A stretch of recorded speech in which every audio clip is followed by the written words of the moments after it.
Anyway, the Paradoxical Commandments, Finding Personal Meaning in a Crazy World by Kent M. Keith. Forward by Spencer Johnson, M.D., author of Who Moved My Cheese. Read to you by Mei Mei, from Facebook page Read with Mei Mei. To my wife Elizabeth and our children, Christina, Spencer, and Angela. Forward. The most important thing about the Paradoxical Commandments is that they work for many people. This is especially true of their author, Kent Keith. He walks his talk. It is his authenticity that makes this book so powerful for him and for all of us.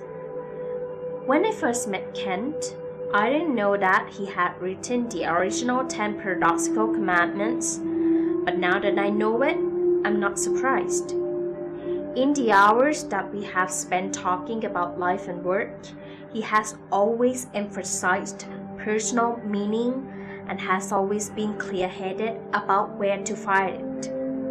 As a result, he has taken on some tough, high-risk assignments.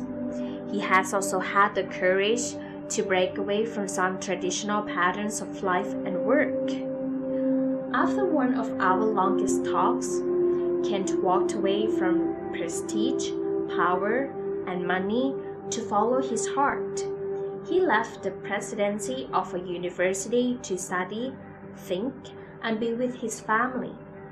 He emerged with an even stronger mission and purpose, and he emerged with this book.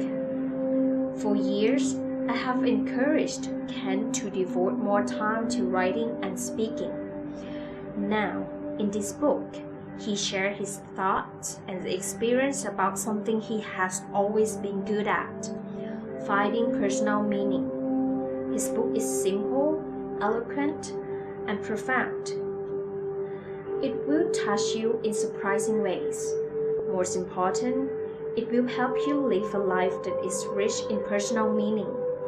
And that, as Ken explains, is the kind of life most worth living. Spencer Johnson, M.D., author of Who Moved My Cheese and co-author of The 1 Minute Manager.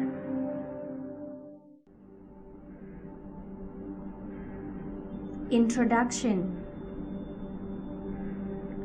I was 19, a sophomore at Harvard, when I wrote The Paradoxical Commandments of Leadership. They were part of a booklet I wrote for high school student leaders titled The Silent Revolution, Dynamic Leadership in the Student Council, which was published by Harvard Student Agencies in 1968. I revised the booklet, and the new edition was published by the National Association of Secondary School Principals several years later. Somewhere around 30,000 copies were sold in the late 60s and early 70s. During the turbulent 60s, I was actively speaking at high school, student leadership workshops, and student council conventions in 8 states. I encouraged students to work through the system to achieve change. I didn't tell them that working through the system was easy. I told them that it took sustained effort and that the sustained effort needed to be motivated by genuine concern for others. I stressed that point because I had seen too many students start out with high hopes and high ideals and then give up because they got negative feedback or suffered failure. If they really cared about others, they would have the strength to keep trying even if things were tough. I laid down the Paradoxical Commandments as a challenge. The challenge is to always do what is right and good and true, even if others don't appreciate it. Making the world a better place can't depend on applause. You have to keep striving no matter what, because if you don't, many of the things that need to be done in our world will never get done. I had heard lots of excuses, and I wasn't buying them. Okay, maybe people are illogical, unreasonable, and self-centered. So what? You have to love them anyway. And maybe the good you do today will be forgotten tomorrow. So what? You have to do good anyway. The specific commandments grew out of my own experience and observations of life. Several instances that shaped the commandments are described in the text. However, if there was a single experience behind the commandments, it was the insight that I had as I walked into the stadium for the student award ceremony at the end of my senior year at my high school. It occurred to me at that moment that I was so happy about what I had done that year, and I felt so good about what I had learned and whom I had helped that I didn't need any awards. I had already been rewarded. I already had the sense of meaning and satisfaction that came from doing a good job. The meaning and satisfaction were mine whether or not anybody gave me an award. That realization was a major breakthrough for me. I felt completely liberated and completely at peace. I knew that if I did what was right and good and true, my actions would have their own intrinsic value. I would always find meaning. I didn't need to have glory. For nearly 25 years, I continued working, speaking, and writing without hearing anything more about the Paradoxical Commandments. Then one day, I got a call from Honolulu Police Chief Michael Nakamura. I was at a conference for police chiefs on the mainland, he said, and the speaker read The Paradoxical Commandments of Leadership by Kent Keith. Are you that Kent Keith? I said I was.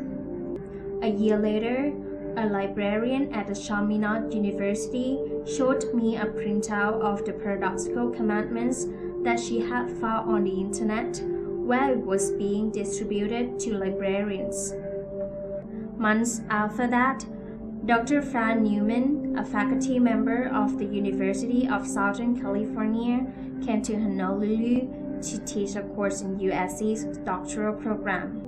She passed out the Paradoxical Commandments in class, saying that she had used the commandments as the opening theme for every graduate class that she had taught. In September 1997, after Mother Teresa died, I was at a meeting of my Rotary Club.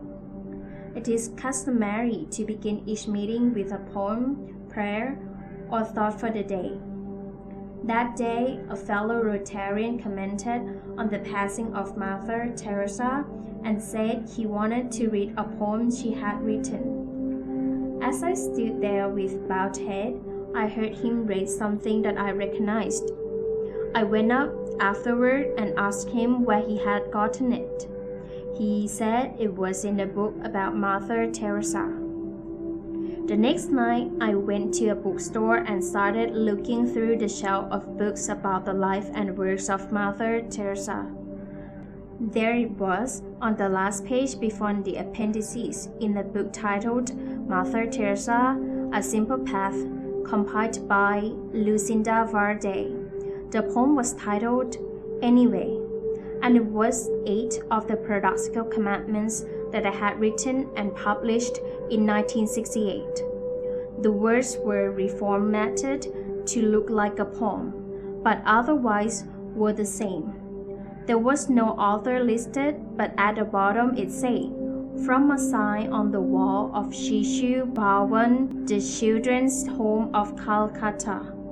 I stood there in the bookstore, chills going up and down my spine. It was an incredible moment for me.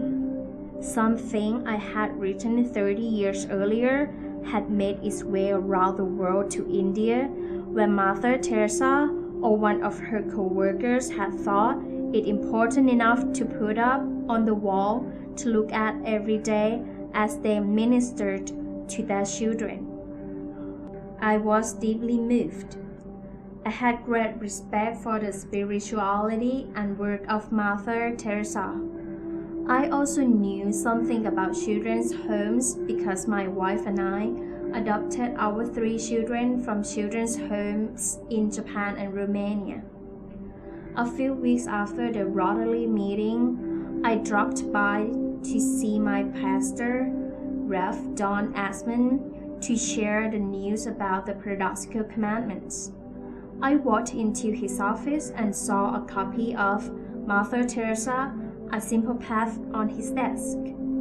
He had just been given a copy.